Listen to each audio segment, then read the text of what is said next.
going to talk about the phases of the moon and some other cool stuff, anything to do with patterns on the sky. So let's just dive right in. Um,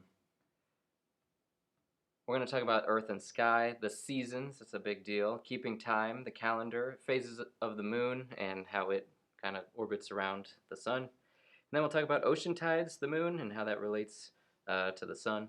And then also talk about eclipses of the sun and moon. So there's a lot to cover. It's going to be kind of fast, but pause at any time or rewind.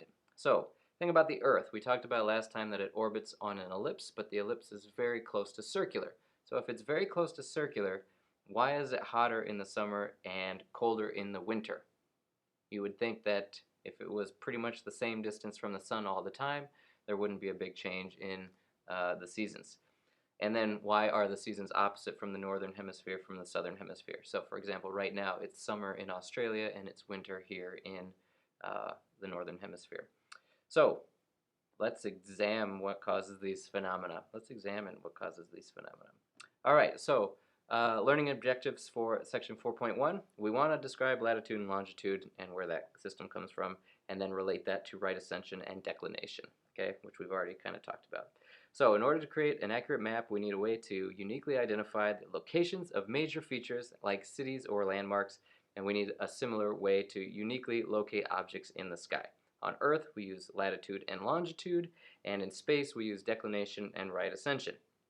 So we have to learn some terminology. There's something called a great circle, and it's any circle on a sphere that circles the entire sphere, where its center also is the center of the sphere. So it's not just like a little tiny circle on the edge. It goes all the way around the circle. Okay. Earth's equator is a great circle. It goes all the way around the whole Earth.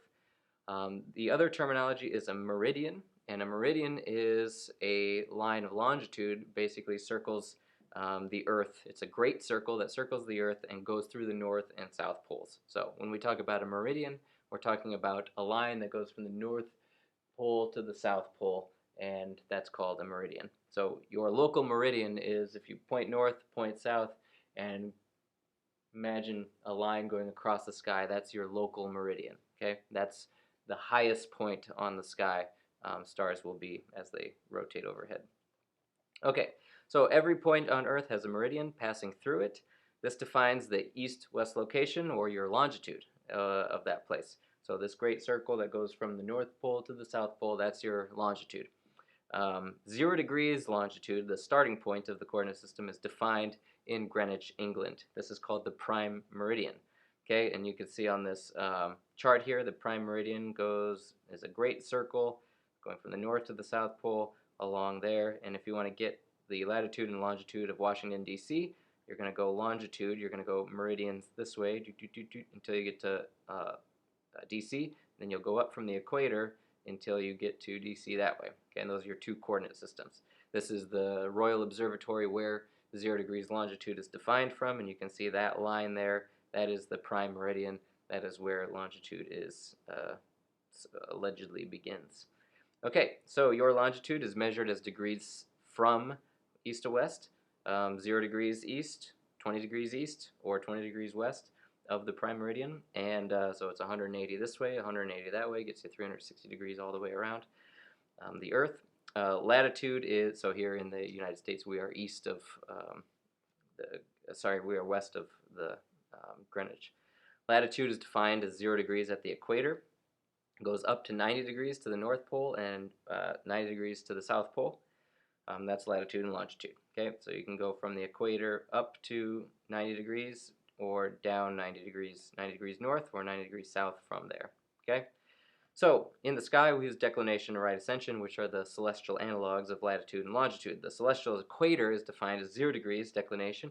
It goes up to plus 90 degrees to the north celestial pole and negative 90 degrees to the south celestial pole. Right ascension is defined as 0 hours. So what's the Greenwich of the sky? Turns out to be the vernal equinox. That's where right ascension begins, where you start counting it. This is the point in the sky where the ecliptic, or the plane of the solar system, and the celestial equator cross. Remember, Earth is 23 degrees tilted, so Earth's equator and the celestial equator are off kilter by 23 degrees. So there's 2 points where those two circles intersect, and those are the equinoxes, and we'll talk about those in a little bit. But those 2 points, the vernal and autumnal equinoxes, um, they make kind of a natural place to define 0 degree or 0 hours right ascension, and we choose the vernal equinox or the spring equinox. It's in the spring, and there's equal amounts of day and night, so 12 hours of daylight, 12 hours of night on those dates.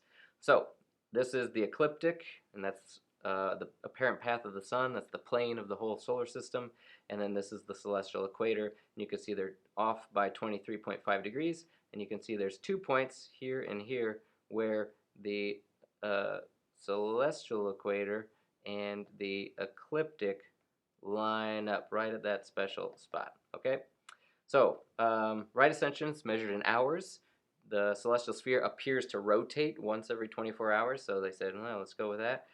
It's 360 degrees around a circle around the sky, but if you divide that into 24 hours or 24 equal sections, that's 15 degrees for every hour of time, so the sky will advance about 15 degrees every hour. Might be a little confusing that we're using hours, but eventually you'll get it. Excuse me.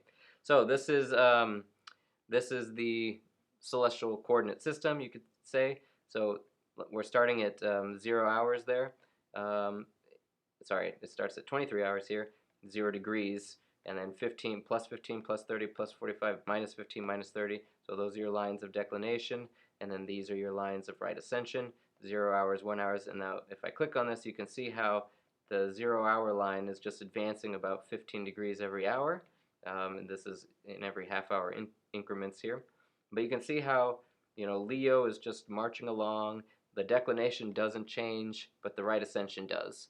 And so that's one of the things to pay attention to. So when we talk about so this, by the way, is your meridian, your local meridian. It's the line that goes from north to south.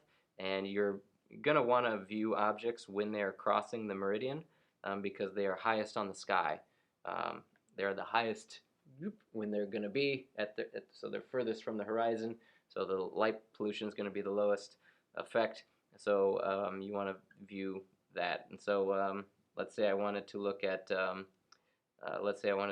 Pegasus, and so I want to look at it when 23 hours right ascension is crossing my local meridian. Okay, so I would look up the charts for when that was going to happen, and then I'd set my telescope up for that. Okay, so question: why do stars rise and set? Because Earth is turning, and you can see evidence of the fact that Earth rotates around its own axis with a Foucault pendulum. This is a thing that just knocks over dominoes. As the day goes on, this pendulum is connected with a really long rope to the ceiling, and it's going tick-tock, but then the Earth is rotating underneath it. So what ends up happening is it'll eventually knock over all of these. So you can see it's knocked down a couple, and as time goes on, it's just going to knock down all the dominoes. And that's because the Earth is rotating underneath the pendulum. So if you ever see one of those things and you're like, what the heck is that thing? They're usually at malls and science museums and stuff. You see one of those things, it's showing you that the Earth is rotating. Okay, and every morning you have to set up the dominoes again so that sometimes there's sand and it carves a path in the sand, like a weird kind of shape. Okay, so let's talk about the seasons. The seasons are, the learning objectives for this chapter is you want to understand how the seasons are caused by the tilt of Earth's axis, and then explain how the seasons vary with latitude. So in most of the United States, there are huge differences in the weather throughout the year. This is because of significant variations in the amount of sunlight we receive. Each season corresponds to different amounts of sunlight, and that's because we're tilted that we get these different amounts of sunlight. You might think that right now, winter, we are furthest from the sun. It is not true. In fact, we are the closest to the sun right now than we are at any point in our orbit. It's this tilt of Earth's axis of 23.5 degrees that causes an issue. So here's a great example of this. You have Earth tilted, and there's its axis tilted, and then the plane of the solar system is that. So you can see there's just less sunlight, because most of this is dark. But then 6 months later, when we orbit around the sun, summer's here, okay? So we get more sunlight, less winter, okay? And yeah, comets also have that. So this is what's going on. As Earth goes around the sun, the tilt doesn't change. We just like that. We go around the sun, but our tilt doesn't change. So that means in the summer, we're tilted towards the sun. We get more sunlight. In the winter, we're tilted away from the sun. We get less sunlight, shorter days. And the equinoxes in the spring and in the fall, the Earth is tilted towards nothing, not towards the sun at all. So it gets equal amounts of sunlight across the whole planet. It's wonderful. Okay, one day of wonderfulness.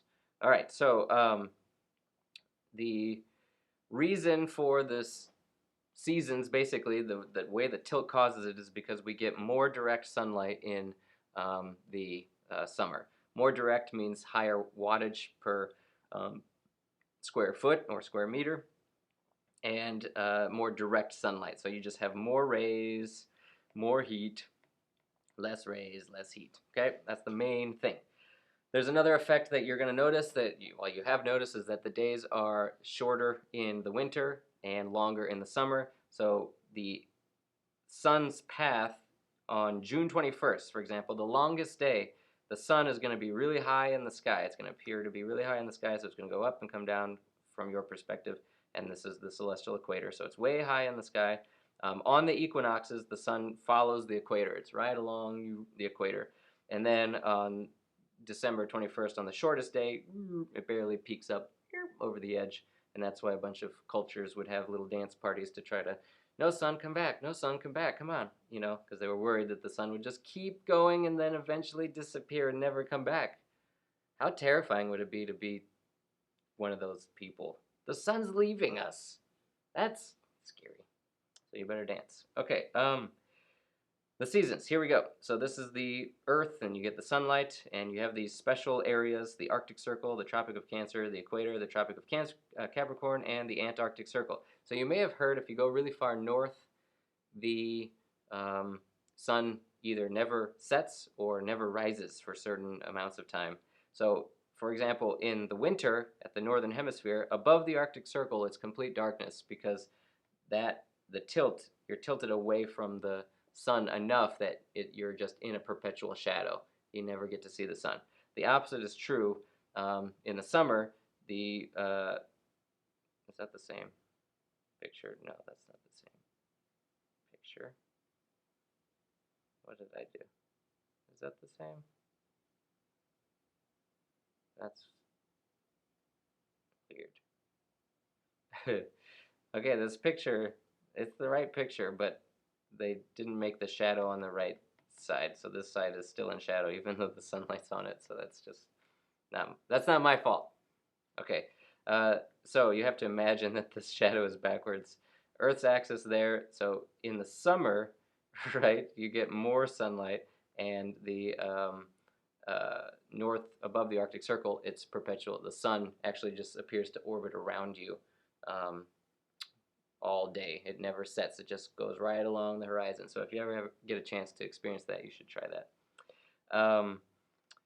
So this is the Tropic of Capricorn and the Tropic of Cancer. What do those refer to? Those are the highest points, the highest latitude where the sun can pass at your zenith directly overhead at different times. Okay, so that's just trying to show you how if you're standing there, the sun is going to appear to be directly above you on these dates. Okay, so yeah, that's hilarious. I need to write the editor about that. That's funny, about these pictures being backwards. Okay, so the summer and autumnal seasons. The summer solstice, right? That's when the sun is the highest on the sky. So you have the longest day. That's June 21st. The autumnal equinox is in the fall. It's on September 22nd, and you get equal hours of day and night. And then the winter solstice, days are getting shorter ever since June 21st. The sun is at its lowest point below the ecliptic.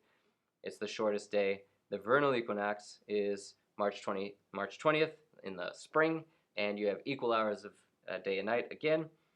So the sun, as you orbit the sun, you go through summer solstice. The equinox is winter solstice, so you're either tilted towards the sun, tilted away from the sun, or tilted off into space so that there's no tilt towards or away from the sun, so you get equal amounts of sunlight. In the summer solstice, if you look at the sun, it gets the highest above the horizon, and then in the winter, it gets the lowest because of that, again, that tilt. And it's because the ecliptic, the parent path of the sun, or the plane of the solar system, is off from Earth's equator by 23.5 degrees. This picture can be confusing because it puts the Earth at the center and the sun orbiting around it, so that's not what actually is happening, but if from our perspective, that's what it looks like. So this is over the course of an entire year, okay? So where is the sun going to be? A day rotates, the sun's here, so it's low on the horizon. Day rotates, the sun's up here. So as every day goes on, the sun slowly appears to be either higher or lower on the sky. So that you just have to think about that. All right, so explain the difference between the solar day and the sidereal day. That's our learning objective for section 4.3. And then we also want to explain the mean solar time and the reason for time zones. Earth rotates every 24 hours. This is called the solar day. But as Earth revolves around the sun, stars appear to rise earlier each night by about 4 minutes. So if you find your favorite star and you see that it rises at 7 p.m. and you go out the next day, it's already risen. It rose at 6:56. You're like, what?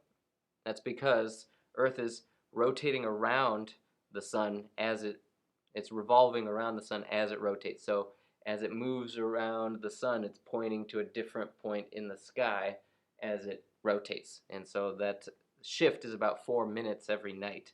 So we call the sidereal day is keeping time with respect to the stars instead of keeping time with respect to the sun. 23 hours, 56 minutes, this is the time astronomers use for observations. The difference between a sidereal day and a solar day, this just kind of shows you that Earth rotates 24 hours, but as it rotates, it moves around the sun, okay? And that motion just shifts when stars rise and set. The international dateline, if you keep traveling east, I think the choppers are coming. I think they found out what I've been doing. Anyway, if something happens, call my mother.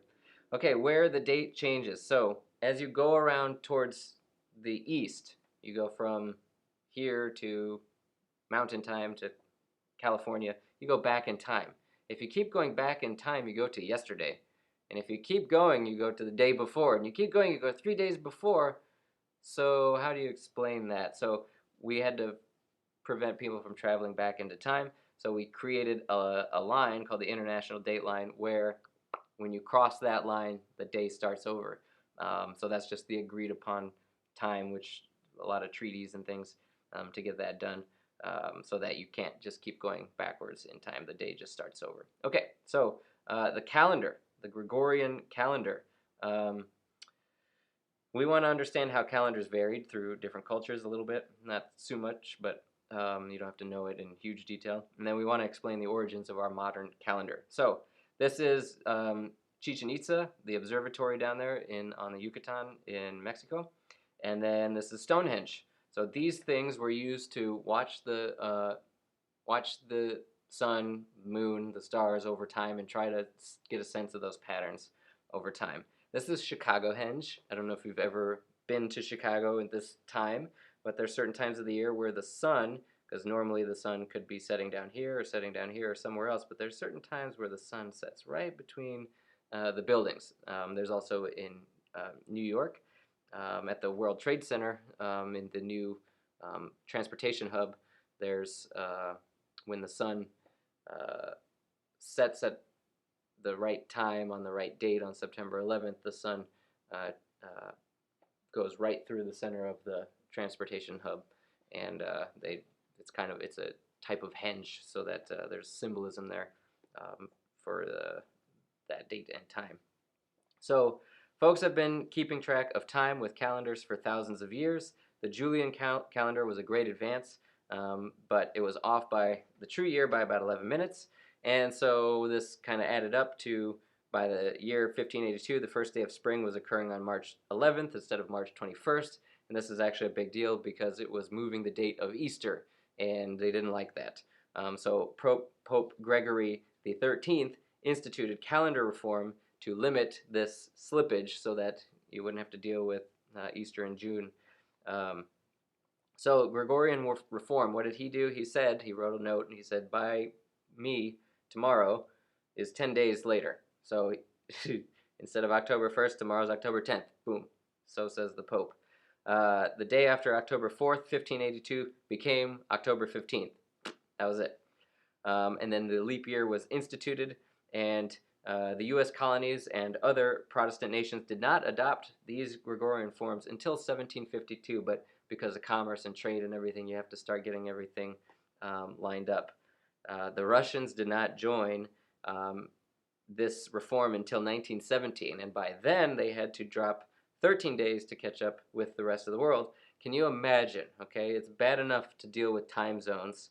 Can you imagine being off by days, like disagreeing on dates? That'd be weird.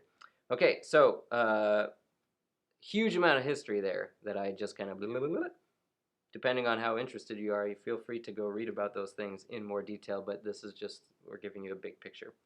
Okay, so learning objectives. Explain the causes of the phases of the moon. And we want to understand how the moon rotates and revolves around the Earth. So we're in section 4.5 now. Okay, so this picture is nonsensical. There's no way you can look at this and understand what it's trying to tell you if you've never seen something like this before. All right, so what do we have to do? We have to remember that the sun is over here and it's shining light this way. Okay, and then these outer moons are how the moon appears to us on the Earth. And a new moon, you can't see the moon. Okay, so this is a new moon. There's the moon, you can't see it. Over here, waxing crescent, the moon is kind of at this angle so that the sun is lighting up that half, but from our perspective, we can only see this kind of sliver of it. As the moon goes around the Earth, takes about 30 days or 1 month. Takes 1 month to go around. During that time, we go through the different phases of the moon.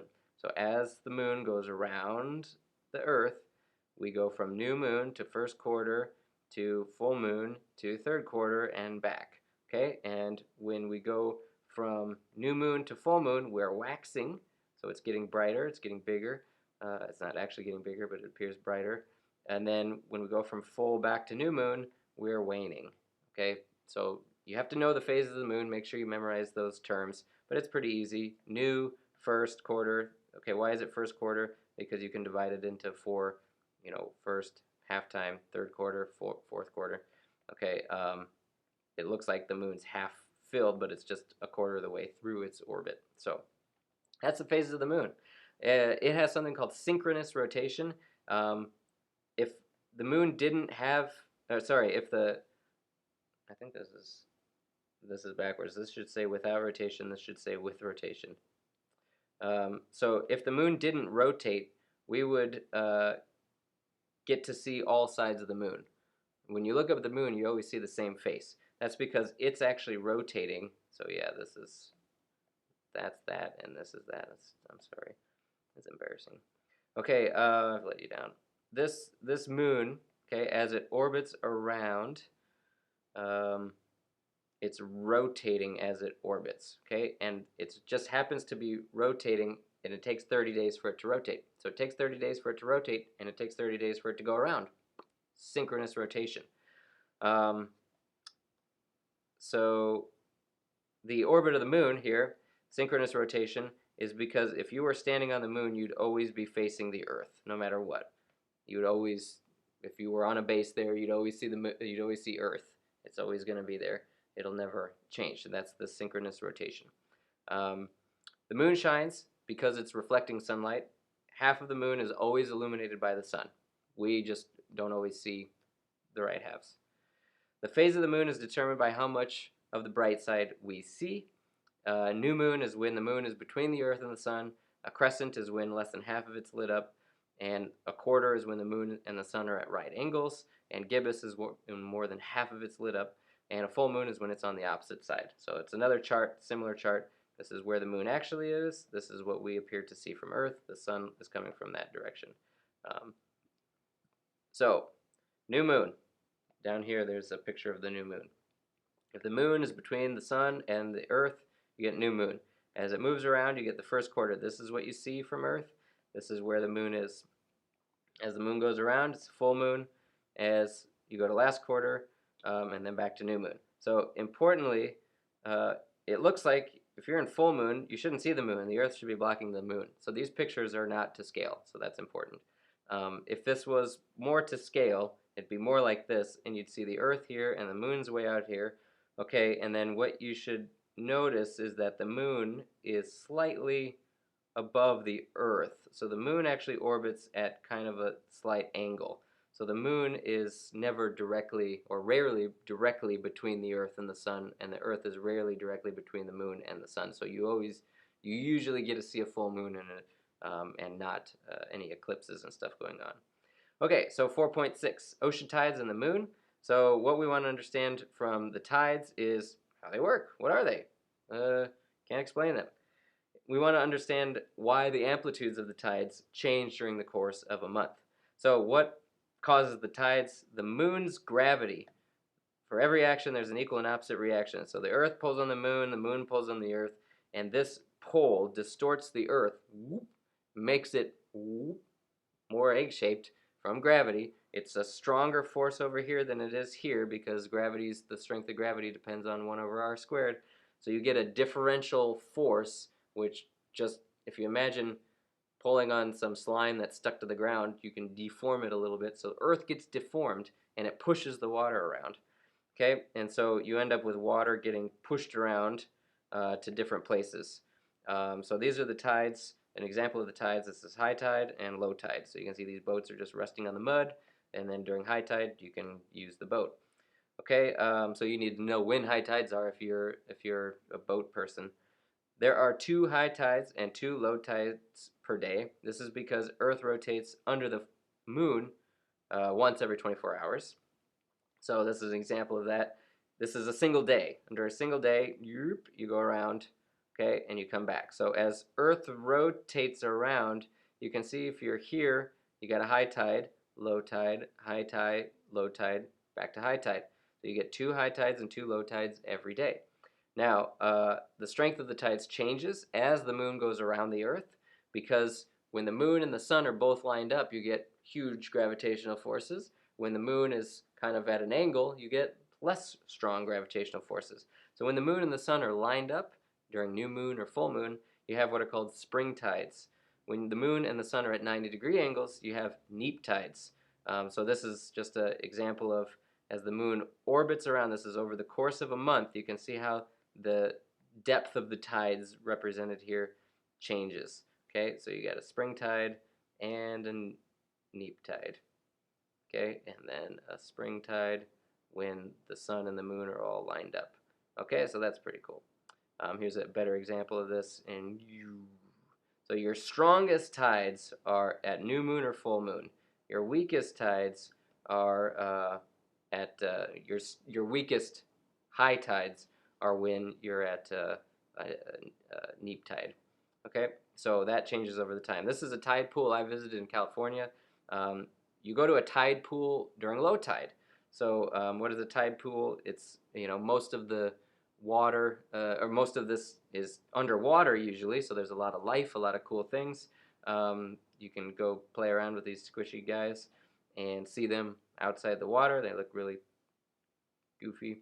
You can see all the people walking around there. So normally that's underwater. So you use a calendar like this to look at when the tides are going to be low, and you can see when it dips below, the biggest dip below here, that's when you want, like here and here, you can see the tide level dips below neutral, so it's a really low tide. You want to go to the tide pool during those days and at that time. Okay, so you can see there's low tide, low tide, high tide. Two low tides and 2 high tides on a given day, and you want to go when it's low tides. So what causes the tides? The moon and the sun, the gravity of it. It changes over the course of a year, and you get 2 high tides, 2 low tides per day. Okay, 4.7, eclipses of the sun and the moon, we want to learn what causes lunar and solar eclipses, and we want to differentiate between a total and a partial solar eclipse, and we want to explain why lunar eclipses are much more common than solar eclipses. So this is a solar eclipse here. There's three types. One is total. It's when the moon completely blocks the sun, and that's what this is. You could have a partial when only part of the sun, so depending on where you are on Earth, it might not line up completely, and so the moon kind of cuts off the sun a little bit. And then annular, where the moon is kind of far away, so it appears a little bit smaller, and it fits just inside the sun, so it looks like there's a ring of sun around the moon. Solar eclipses happen when the moon is between the Earth and the sun. Which phase of the moon would that be? New moon, right? The moon is about the same size as the sun on the sky and can perfectly block it in certain circumstances. That's what we call an eclipse. Lunar eclipses happen when the Earth gets between the sun and the moon, and we block it then. So this is an example of a solar eclipse. You got the sun, you got the moon, you got the Earth. Now, the important thing is that the moon is small compared to the Earth, and so it only blocks the sun for these viewers here at this really tiny spot. And you can see that there's the solar eclipse can only be viewed by certain people. Then there's a partial eclipse that can be seen by other people. You guys see how it's like a faint gray and then that dark gray line there. The dark gray line corresponds to the central part of the shadow. So in a lunar eclipse, the Earth is much bigger than the moon, so you can see how the moon completely is encapsulated by Earth's shadow. And so in the case of a lunar eclipse, it's a lot easier to in a lunar eclipse, it's a lot easier to get a lunar eclipse in the first place. Okay, so this is a cool picture of a lunar eclipse. Why does they call it blood moon sometimes? Why does it turn red? This is because the light is being filtered by Earth's atmosphere, and if you know a sunset looks red, the redness of a sunset is cast onto the moon. So you have red light being cast onto the moon, and this basically I think of it as all of Earth's sunrises and sunsets all occurring at the same time being cast onto the moon, going through that filter. Okay, so that's a lunar eclipse. Sometimes the moon looks dark, sometimes it looks red. It just depends on the location of it. So why does it change over time? Why don't we have a lunar eclipse every month? We have a new moon and a full moon every month, right? Well, the moon is about 5 degrees off of the ecliptic. So the moon is sometimes higher than the Earth and sometimes lower than the Earth. So you have to get an eclipse when the moon is at one of these special nodes, these points. If the moon is at that point, then the sun and the moon are lined up. And so that's why it's rare to get a solar eclipse and a lunar eclipse, because the moon has to be at that point at the right time at night. So it has to be a new moon here or a full moon at one of those nodes to get that to happen. And that just doesn't happen very easily.